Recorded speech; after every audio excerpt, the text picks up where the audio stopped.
Irmãs e irmãos, vivemos um momento muito especial, onde o nosso querido Papa Francisco fez sua trajetória terrena entre nós e alcançou uma dignidade espiritual além do normal. Eu nunca vi, é o sexto Papa que eu acompanho a sua passagem, mas eu nunca vi nenhum Papa que foi unanimidade na sua postura corajosa de evangelizar e de ser líder religioso como esse. Pessoas de todas as religiões do mundo vieram com muita simpatia agradecer ao Papa Francisco por ele ser como ele foi. De modo que estamos muito felizes em saber que ele cumpriu sua missão. Lógico, todos nós gostaríamos que ele ficasse conosco eternamente, mas no projeto de Deus, todos nós temos nossos limites e nós compreendemos com muita tranquilidade esse projeto de Deus. Portanto, hoje estamos aqui trabalhando uma temática muito especial, não é isso? A temática é o perfil do futuro Papa e a espiritualidade. Será que a postura espiritual do Papa vai revelar o seu perfil? A exemplo do Papa Francisco? Para conversar conosco, estamos hoje aqui com o Dom Samuel. É um dos bispos, é um dos últimos bispos que o Papa Francisco, um dos últimos padres que o Papa Francisco escolheu para bispo. Para nossa alegria, é brasileiro, é afrodescendente, é afro-brasileiro e é bispo auxiliar de Manaus. Irmão, se apresenta para nós aí, irmão. Boa tarde, paz e bem a todos os nossos irmãos e irmãs. Estou aqui já há 2 meses, né? Sou franciscano da Ordem dos Frades Menores, pertencendo à província franciscana Imaculada Conceição, junto com o Frei Davi. Trabalhava antes na cidade de Rodeio, no noviciado, quando fui, então, nomeado pelo Papa Francisco como bispo auxiliar da Arquidiocese aqui de Manaus. Fui ordenado no dia 1º de fevereiro em Rodeio e apresentado aqui na Diocese no dia 9 de fevereiro, onde começou o meu trabalho junto com os outros 2 bispos auxiliares, Dom Hudson, Dom Zenilton e o Dom Leonardo, que é o nosso cardeal arcebispo de metropolitano aqui de Manaus. Dom Samuel, inclusive, alguns comentaristas, alguns vaticanistas, alguns especialistas em Vaticano, dizem que o nosso querido Dom Leonardo, cardeal de Manaus, considerando que eles querem um Papa que tem um período curto de papado, e ele já está com 74 anos, se eu não me engano, né? Me falaram que ele é um candidato que está caindo do coração de grandes número de cardeais. Como é que você está vendo isso? É uma probabilidade, né? Por ser o cardeal da Amazônia, ligado a essa causa da defesa da casa comum, da natureza, pelo espírito franciscano, um homem muito aberto ao diálogo, coordenando uma igreja que está muito pautada por essa experiência da proximidade com os mais necessitados. Aqui em Manaus, né, tem muitos refugiados da Venezuela, do Haiti. Então, existem várias pastorais aqui dando atenção a essas demandas que vão surgindo, né? Por ser um homem de diálogo, então é uma probabilidade. Ótimo, olha só, seria para nós uma tremenda alegria ter o Dom Leonardo como um novo Papa, né? A gente não custa nada sonhar, né? É um direito nosso de sonhar. Como Sim. você sabe, o tema. Oi? Quer falar? Não, estou dizendo, sonhar faz parte, né? É isso que motiva as esperanças das pessoas, os sonhos, as perspectivas, né? Mesmo diante de tantas dificuldades, a gente sempre sonha com algo melhor, né? Exatamente. Dom Samuel, então você foi um dos últimos padres escolhido pelo Papa Francisco para a função de bispo da igreja no mundo e você foi destacado para ser auxiliar de Manaus. Aí em Manaus, qual é a população indígena aproximadamente e qual é a população afro-brasileira aproximadamente? Olha, a população aqui de Manaus está em torno de 2 milhões e 300 mil habitantes, né? Desses 2 milhões, creio que quase que a metade, porque muitas pessoas são descendentes, né? Com 50% são de raiz indígena, né? E uns 30% de matriz africana, né? Interessantíssimo, né? Então, 80% são afro-indígenas, afro-brasileiros indígenas. Isso é muito bonito, ou seja, então você está com a diocese, que é uma diocese que você, Dom Leonardo, e os demais dois bispos auxiliares, estão com a diocese que é fortemente o rosto do Brasil e é fortemente o rosto dos preferidos do Papa Francisco. O Papa Francisco teve um carinho especial pelos indígenas do mundo inteiro e do Brasil em especial. E o Papa Francisco falou várias vezes sobre o racismo no Brasil, falta de oportunidade do povo negro e a forte solidariedade dele aos nossos irmãos africanos que, saindo da África, iam para Lampedusa e outras regiões da Europa em busca de direitos. Ora, a Europa explorou, colonizou, sugou a África, de modo que o Papa Francisco via no retorno dos africanos à Europa como uma maneira de buscar um débito que a Europa tem com a África. Como você vê isso? De forma muito justa, né? Porque os europeus, no momento de crise, migraram para a América Latina, migraram para a África, se apropriaram dos bens, das riquezas, fizeram a Europa ser um continente de muitas riquezas e prosperidade à custa de todas as riquezas que foram sendo tiradas durante anos e anos, tanto da África como do continente latino-americano. É uma questão de justiça, de nesse momento em que há essa grande necessidade humanitária por causa das guerras, por causa das mudanças climáticas, né, a fome, a seca, de acolher esses irmãos nas estruturas na Europa, que também precisa de mão de obra, né? E que tem grande perspectiva de emprego, que poderia dar qualidade de vida para essas pessoas, né? Isso é muito direto, é muito concreto e é quase com a mão lavando a outra. Dom Samuel, veja só, o nosso tema de hoje é o perfil do futuro Papa e a espiritualidade. Como é que esse tema cai no seu coração? Olha, seguindo um pouco aquilo que o Papa Francisco deixou para nós como legado, eu vejo que a primeira condição assim é uma pessoa aberta ao diálogo por causa dessa caminhada que a igreja está fazendo em torno da sinodalidade, né? Aonde não é mais uma igreja de cima para baixo, mas é onde a gente vai construindo uma escuta a partir do espírito e a partir das bases. E assim nós vamos, pouco a pouco, descobrindo caminhos, meios e como responder aos grandes desafios do nosso tempo e da nossa época. Alguém pautado por essa experiência da simplicidade, né, da humildade. O testemunho que o Papa Francisco nos deixa, mais do que palavras, cada gesto dele era uma encíclica, porque falava muito alto as suas ações. E eu penso que o perfil de um novo Papa deveria estar muito pautado a isso, a autenticidade da sua vida e do exemplo, né? Porque hoje o mundo está cansado de tantos discursos, né? A gente vê discursos em ONU, discursos disso, discursos daquilo, mas falta a ação concreta. E, nesse sentido, o Papa Francisco foi um homem de ação que, na sua vida, no seu testemunho, foi pontuando uma direção para que a gente pudesse, como igreja, caminhar e seguir, né? Nessa direção do diálogo, da acolhida, com as igrejas de porta abertas, uma igreja em saída. Então, vejo que o perfil do novo Papa deve estar dentro dessa linha para dar continuidade a um caminho que nós estamos fazendo, né? Ou seja, é uma espiritualidade na ação Sim. e uma ação na espiritualidade.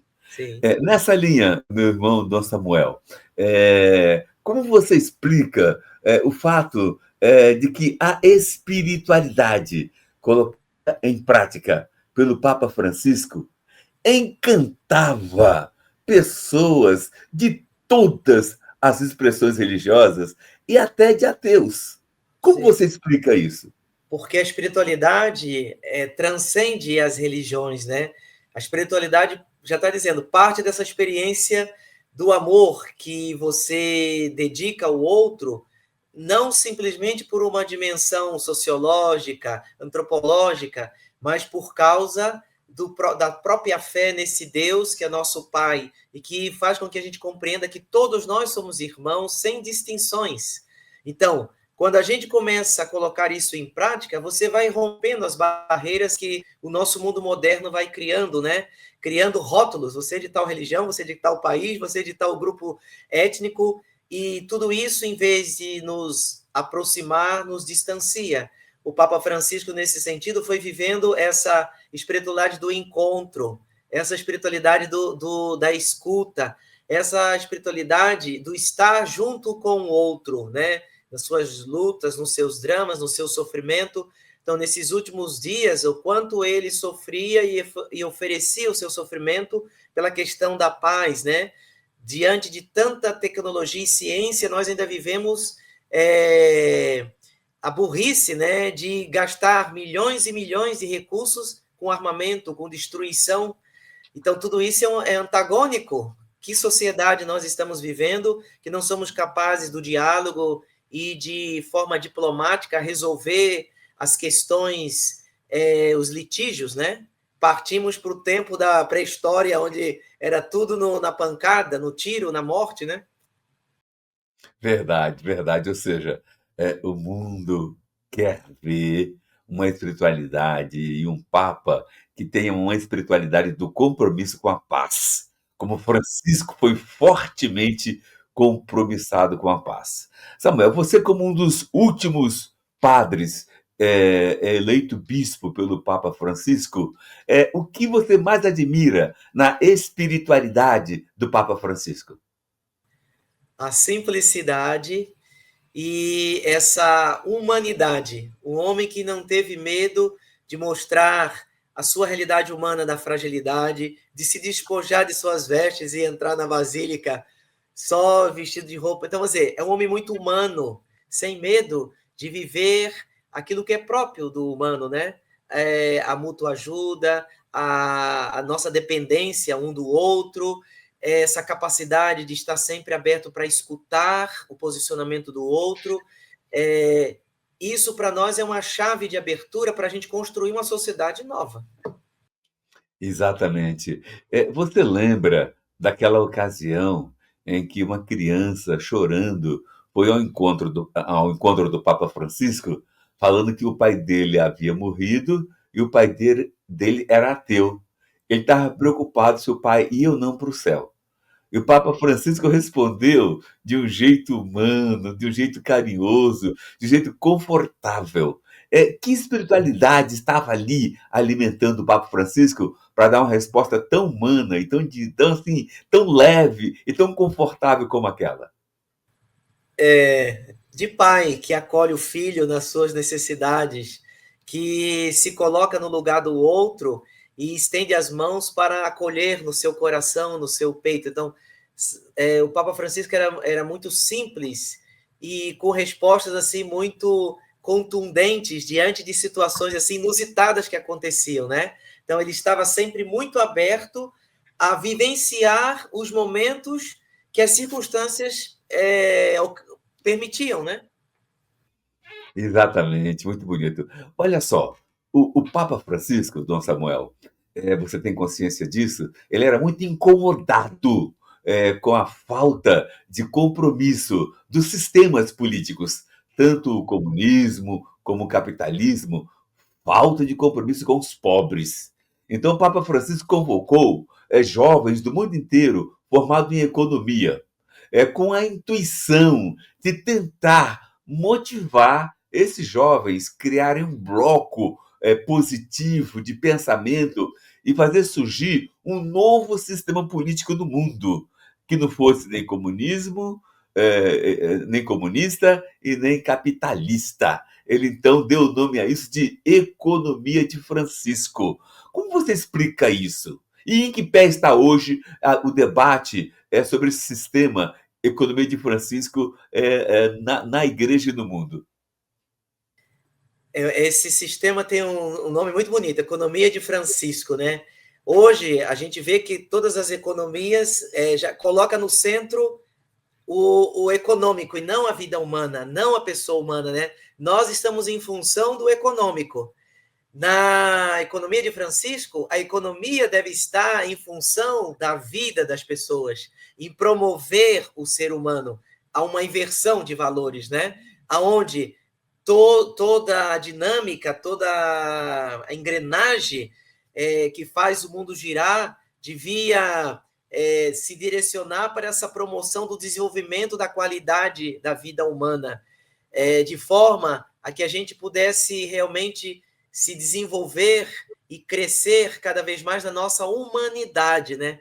Porque hoje, cada vez mais, a gente está se tornando uma coisa, uma peça, uma ferramenta de uma engrenagem que visa apenas gerar riquezas, né? Lucro. E isso tem demonstrado que está trazendo a nossa própria morte.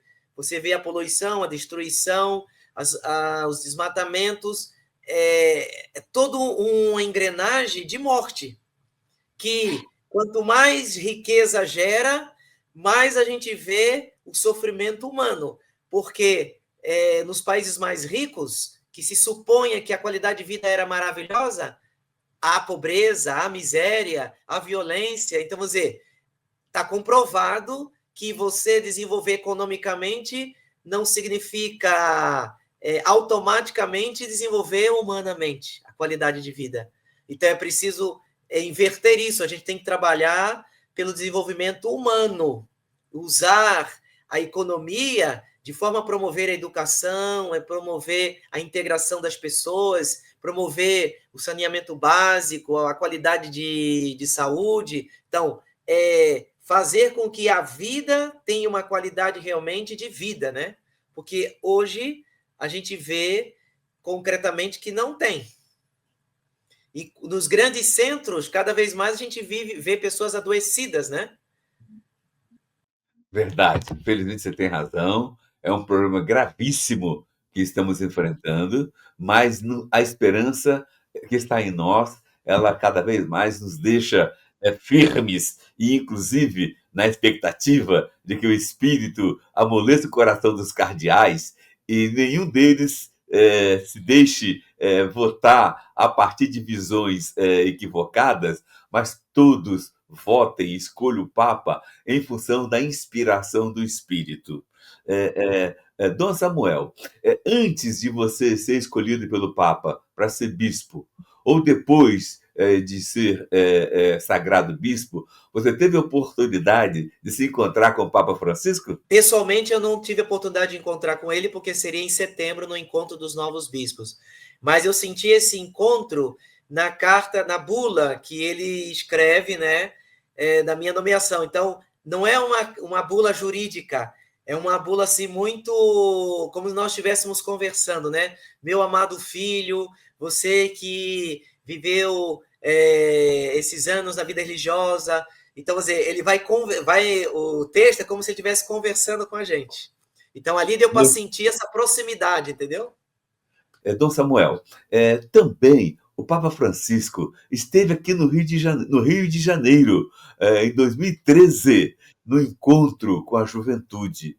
E indicam que foi o maior encontro dele com a maior multidão com a qual se encontrou com ele. Como você esteve nesse encontro e quando será o próximo? Você tem ideia de como é que está, onde vai ser o próximo? Tem alguma informação sobre o próximo encontro? Como é que está a articulação? E se os jovens do Brasil inteiro e do mundo que estão vendo essa live aqui, se tem alguma orientação para procurar um bispo local? Quem quer participar do próximo encontro mundial da juventude? E eu não tenho, como eu estou chegando aqui novo agora, eu não tenho todos os detalhes, a gente está se inteirando das coisas. Inclusive, eu aqui estou encarregado das juventudes, né? Na Arquidiocese, nós estamos fazendo um sínodo da juventude, né? Então, há uma escuta, estamos na segunda fase, que é da escuta, né? Não só dos jovens do mundo católico, mas das universidades, dos colégios, de outras crenças, dos bairros, né? Para que eles possam dizer, né, o que esperam da igreja, de nós, né? Então, está sendo muito bonito esse envolvimento da juventude aqui, né? Dos adolescentes, nos bairros, nos círculos que eles estão criando para refletir e poder pontuar, né? O que se espera da igreja, né? Como juventude. O Papa Francisco, apesar de ter muita idade, era um homem muito jovial, um homem muito, né? Cheio de vivacidade. Então, isso também eu acho que é uma forma de comunicar para a juventude, porque muitas vezes pensa que uma igreja daquela das vozinhas, né, da carochinha, né? Mas a igreja, nesse sentido, tem procurado cada vez mais estar atento a perceber os anseios, as necessidades da juventude, para que nós possamos fazer uma caminhada de jovialidade, né? Crescendo cada vez mais nessa experiência da vivência de fé, mas com jovialidade. Muitas vezes a gente percebe nas igrejas evangélicas, né, o quantos jovens ela tem, porque tem dinamismo, tem a questão da música, da vivacidade. Então, nós também precisamos aprender e escutando, né, dos jovens, de forma geral, o que espera da gente como igreja, né, como caminhada de povo de fé, né? Muito bom. Olha só, meu irmão, Dom Samuel, com certeza você, com certeza eu, queremos que o Dom Leonardo seja o grande escolhido para servir a igreja alguns anos como o Papa, quem sabe, Papa Francisco II. Tá, esquecendo Dom Leonardo, que é o que está em nosso coração, quais outros 3 nomes dos cardeais que você acha que tem possibilidade? Que você acha que tem possibilidade? Olha, eu não saberia te dizer, sabe por quê? Eu penso assim, se existe muitas especulações, né? Fulano, ciclano, ciclano. Eu gosto de pensar como São Francisco de Assis, que, vamos dizer, Deus é que conduz a igreja, né? E acima de todas as especulações e interesses, ele vai nos suscitar aquele que for o melhor para o momento que a gente precisa. Eu creio plenamente que é o Espírito Santo que escolhe, né? Que nomeia, que indica.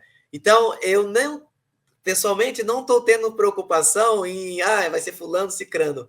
Eu estou sintonizando que se faça a vontade de Deus, né?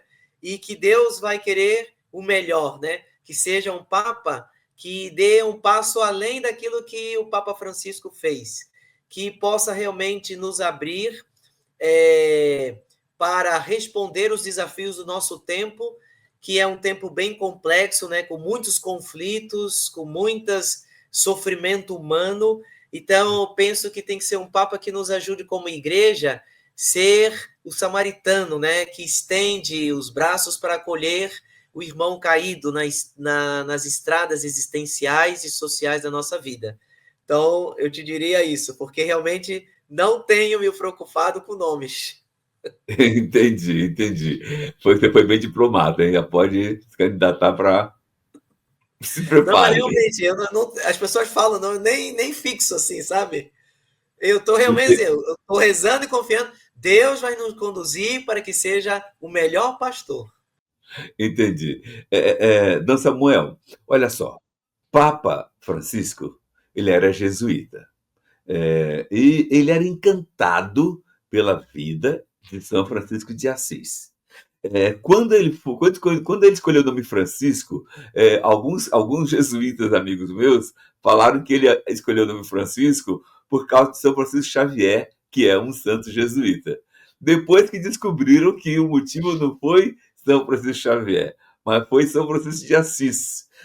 Como você explica esse encantamento do Papa Francisco com o nosso querido São Francisco de Assis, nosso fundador, e ao mesmo tempo você fala depois sua rede social, que estamos concluindo o nosso tempo, e da sua despedida também.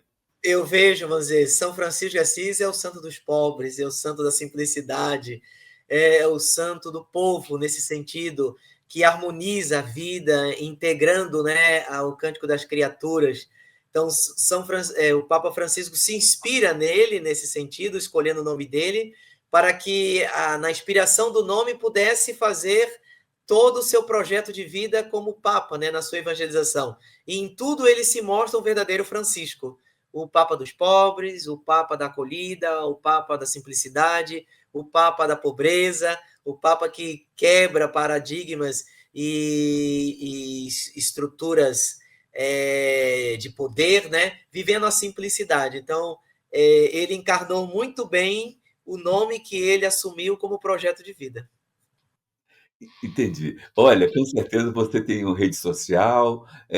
Você quer colocar sua rede social, fazer sua mensagem final para o povo, e em seguida eu vou fazer uma oração conclusiva. Sim. Então eu tenho o Facebook, né? E o Instagram é Tutageno, que é o nome em Quimbundo, né? E creio que todos nós devemos hoje nos sintonizar em oração, pedindo as luzes do Espírito Santo para que os cardeais possam realmente se colocar na escuta da vontade de Deus e que elejam, né, um pastor que possa responder de forma autêntica aos desafios do nosso tempo e nos motivar como cristãos, né, na vivência cada vez mais do testemunho, da vivência da nossa fé no mundo em que a gente está, sendo sinal de esperança e vida. Muito bom. Senhor Deus, nós te agradecemos por todos os benefícios que tem feito à humanidade através do Papa Francisco e da ação de cada um de nós que somos seguidores do fazer de Jesus, inspirado e tematizado na vida do Papa Francisco.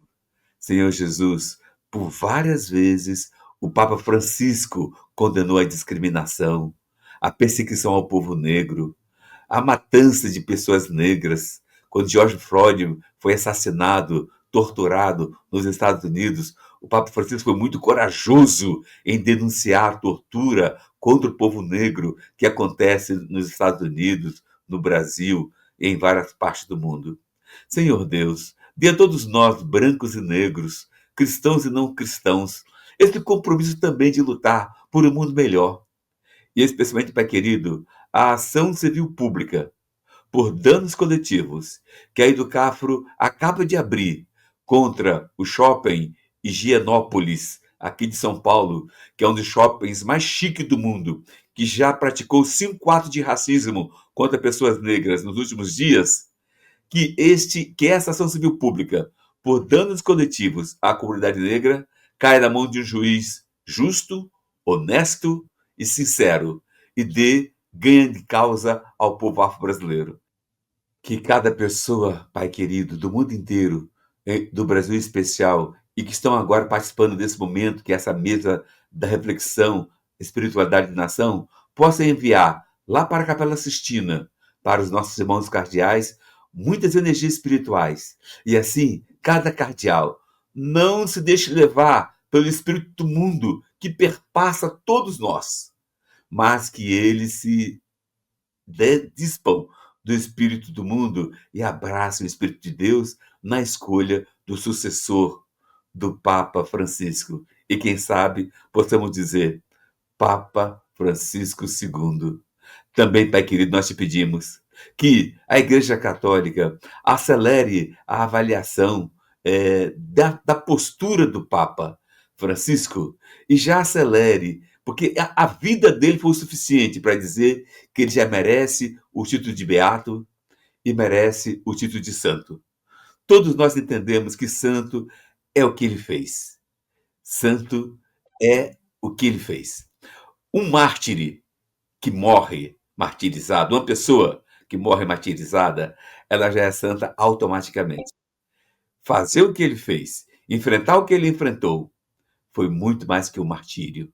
Que a igreja reflita sobre isso e brevemente transforme o nosso querido Papa Francisco em um santo. Te pedimos em nome do Pai, do Filho e do Espírito Santo. Amém. Deus Samuel, sua bênção para todos nós. Que o Senhor vos abençoe e vos guarde. Que o Senhor volva o seu rosto para vós e se compadeça de vós. Que o Senhor vos mostre a sua face e vos conceda paz. Que o Senhor Todo-Poderoso vos abençoe, em nome do Pai, do Filho e do Espírito Santo. Amém. Que a graça, a força e a paz de Deus esteja e permaneça com cada um de vocês, agora e sempre. Amém. Um grande abraço, fica com Deus. Tamo juntos. Jornalismo de verdade coloca o interesse do público acima de qualquer outro. Essa é a gravidade da situação. Como que a gente hoje, que tem imagens imediatas do que se passa, aceita uma coisa dessa? Incomoda os poderosos. Ele me viu, olhou no meu olho, já mandei ele atrás de ti. Cadê a prevenção? A gente entrou agora numa cruzada contra esse crime das tais apostas esportivas. Jornalismo de verdade não se omite nunca. Está sempre ao lado da democracia.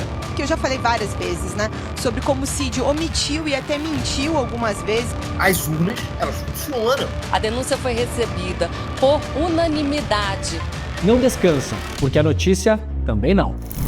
A gente está subindo uma trilha no meio do mato. É um lugar perigoso também, porque é esse tipo de pedaço de terra que acabou deslizando lá para baixo, né? Então a gente está prestando atenção e está subindo para mostrar lá de cima. Jornalismo de verdade denuncia as injustiças. Um grupo de pessoas cada vez maior está sendo trazido e despejado aqui por Paraisópolis. Jornalismo de verdade é livre, sem patrocínio, sem monetização e com independência para dizer o que precisa ser dito. O ICN só pode fazer jornalismo de verdade graças ao apoio da comunidade corajosa que luta ao nosso lado. Faça parte da comunidade do ICL e apoie a nossa luta pelo jornalismo de verdade.